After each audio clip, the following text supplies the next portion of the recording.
Hi everybody, it's Albers here, wishing you a happy Halloween, and we're going to do a midi meditation along the theme of facing your fear.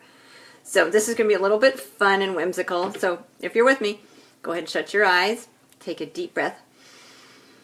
We're going to ask your angels to bring to mind a fear that you're ready to release. So shut your eyes still, take a breath, and say, what fear am I ready to release? And just imagine something comes into your mind.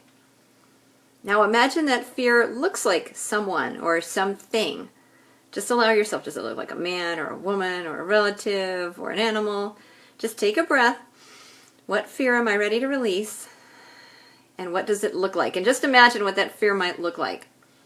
Now the angels say, imagine you could invite that fear to sit down to tea with you, just right in front of you. And shut your eyes and ask that fear, no matter what it looks like, how are you trying to protect me? And we're going to ask your angels to help you hear the answer. Ask that fear, how are you trying to protect me? And I'll give you a minute there.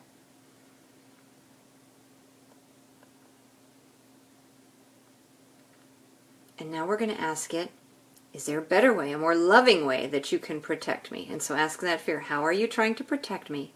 And is there a better and more loving way that you could protect me?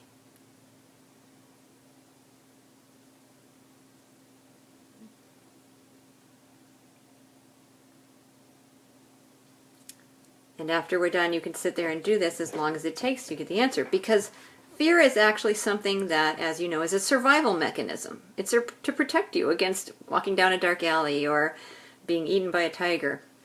But in our society, most of our fears come not when we feel our body is under threat, but when we feel our ego, our personality, our sense of goodness is under threat. When we feel that somebody could take our power away, or when we feel that somebody's going to hurt our feelings. So fear actually serves a purpose, and if you can imagine it looking like someone or something, and chat with it and ask it to take a new job.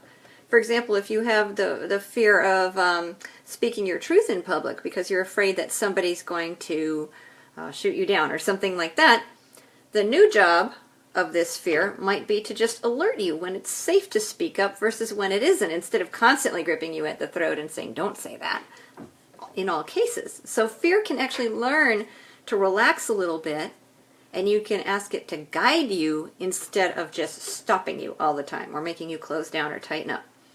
So that's just a very little happy Halloween tip.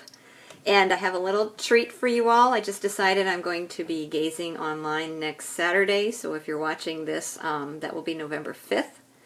And then tomorrow, if you're interested, I'll post Carl Fink's interview with Steve Godfrey.